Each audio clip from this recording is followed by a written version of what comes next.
E aí, pessoal, tudo bem? Nesta semana aconteceu uma negociação bombástica nos esportes americanos.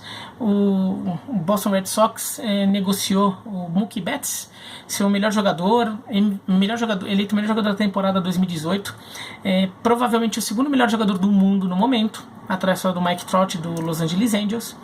Negociou o Mookie Betts com o Los Angeles Dodgers, né? Além do Mookie Betts foi o David Price, um arremessador que já foi 2 vezes eleito o melhor arremessador do ano, e em troca o Boston Red Sox recebeu um arremessador novo, razoavelmente promissor, mas que vai ficar no banco para fazer só o final das partidas, né? Finalizar as partidas, um reliever. E o Alex Verdugo é um jogador estreante, na mesma posição do Mookie Betts, bom jogador, mas assim, não é um jogador com perspectiva de se tornar um craque. Tá? Por que o time fez isso? Porque o Boston Red Sox, que é um time que ainda que era visto como um candidato razoável ao título de uma temporada que nem começou, abre mão de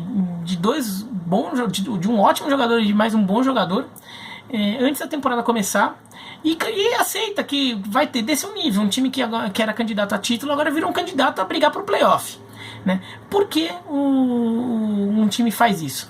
Eu não estou nem falando do Boston Red Sox, não é um vídeo só de beisebol, é um vídeo de esportes americanos em geral, porque essa negociação explica muito como acontecem as coisas nos esportes americanos e porque é tão diferente do futebol, né? Até fiz um vídeo que é até um vídeo bastante bem sucedido de audiência aqui no canal sobre por que não há compra e venda de jogadores nos esportes americanos, e isso se enquadra um pouco nessa explicação.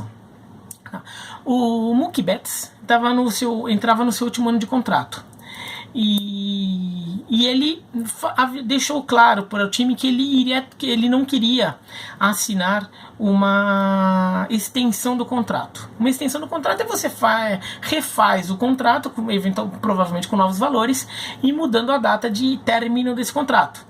Né? Que aqui no futebol a gente costuma fazer uma renovação do contrato, né? Fazer um novo contrato.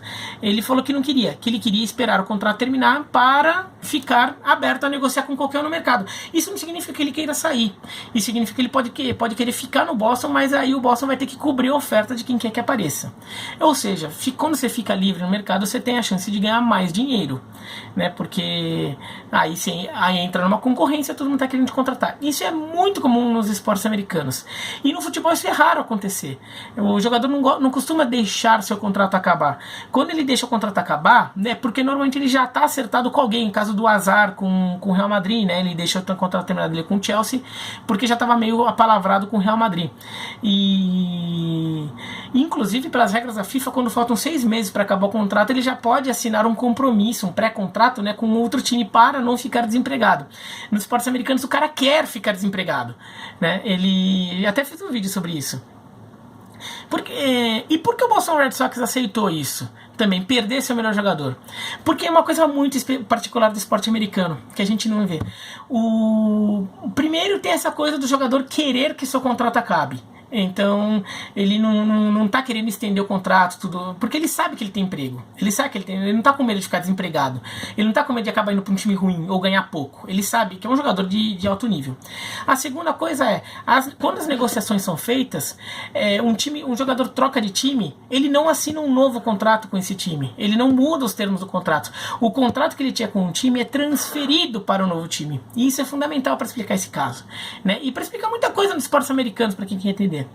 Então o Betts ganhava 27 milhões de dólares por ano aí do Boston Red Sox. Ele vai para os Dodgers e os Dodgers vão ter que pagar esses 27 milhões. Mas assim, o contrato que terminaria no final do ano para o Boston vai terminar no final do ano para os Dodgers. Então os Dodgers estão contratando o jogador por 1 ano. E aí ele vai ficar aberto. A esperança do Boston é pegar esse jogador de volta. E com que dinheiro o Boston vai pegar o jogador de volta? Que certamente ele vai querer ganhar mais de 27 milhões. Com o dinheiro que o Boston já pagava para o Betts, então tá ali, então ele vai dar esses 27, e o aumento que ele vai oferecer é o dinheiro que ele está deixando de pagar pro David Price, que saiu também, né? O time aceitou isso, abrindo mão dessa temporada, porque o time poderia, não, eu ainda tenho chance de ganhar essa temporada, vou tentar ganhar.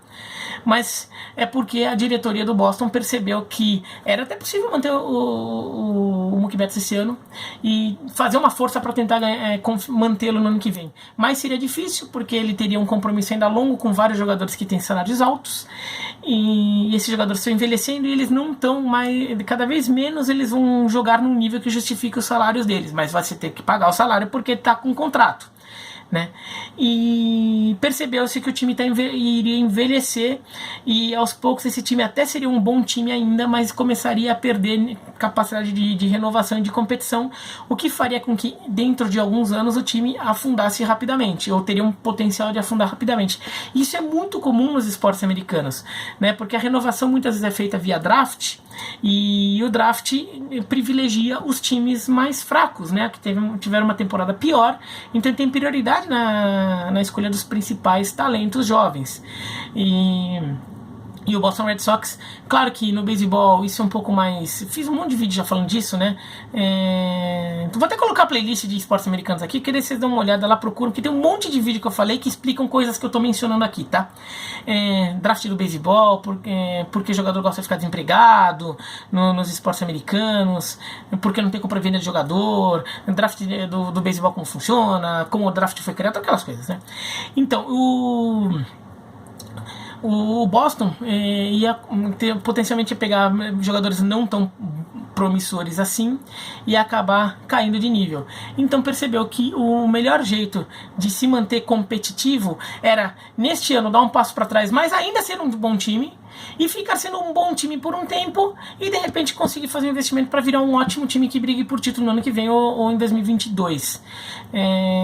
Um plano mais de longo prazo, porque o Boston é um time grande, de grande torcida, tem uma certa obrigação de ficar mais ou menos sempre ali nas cabeças. Não é um time que pode se dar ao luxo de ficar uns anos em reconstrução, como os americanos chamam, ou ficar em reformulação, que é quando sai todo mundo, o time fica tudo uma porcaria, porque você está remontando o elenco inteiro, né? Então, essa é uma lógica que quem não acompanha beisebol, mas acompanha futebol americano e acompanha NBA, certamente já percebeu que às vezes alguns times são bons, ainda tem um time razoavelmente competitivo, mas abre mão desses jogadores, mas porque ele já está antecipando que neste ano eu ainda sou competitivo, mas para ser competitivo, o custo de se manter competitivo neste ano é se tornar muito pouco competitivo durante um bom tempo. É mais fácil dar um passo para trás agora, enquanto ainda tem algum poder de barganha em cima de seus jogadores, tudo, ainda tem um crédito, para tentar retomar o rumo mais rápido. A gente viu isso com o Oklahoma City Thunder na NBA, por exemplo, né? Então é uma coisa que acontece. Às vezes o torcedor fica pistola, e o torcedor do Boston tá pistola agora. O torcedor fica pistola porque vê que um time é bom, queria conquistar o título agora, está perdendo. Isso acontece também nos esportes americanos, porque o time tem dono. Então mesmo a NBA e a NFL tem teto salarial, o beisebol não tem teto salarial, mas o teto salarial do beisebol é o bolso do dono.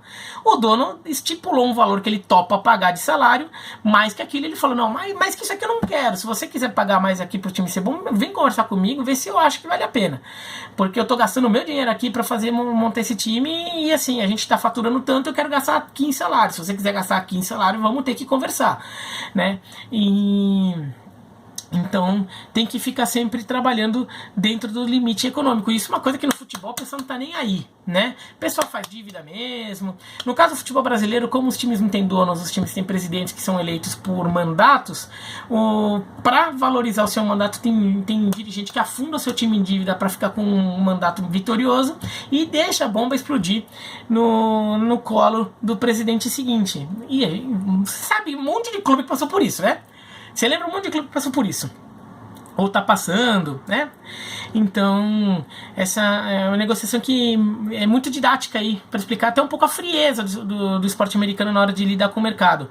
Como os dirigentes lá, muitas vezes, são frios, a ponto de abrir mão de seu melhor jogador num time que já é forte, mas porque percebeu que o time atual é forte, mas a chance de ser campeão não é tão grande assim. Então não vale a pena sacrificar 2-3 anos no futuro por causa de uma chance que deste ano é de 10% de título. Se fosse 20% de título, talvez a gente fosse para as cabeças, né? É um pensamento bem racional e diferente do que a gente está acostumado a ver no beisebol. Então, isso acontece muito no mercado de esportes americanos. É estranho. Eu como comento beisebol na ESPN, um monte de gente que acompanha beisebol, mas porque o Boston tá vendendo menino jogador do time, sei lá o que. É por causa disso, né? Bom, é isso. Tá? Se você gostou do vídeo, dá um joinha. Se não gostou, se inscreve no canal, clica no sininho para receber as notificações. Me siga nas redes sociais, @ubiraleal no Twitter e no Instagram. E comente aqui embaixo o que vocês acham, tá? Um abraço e até mais.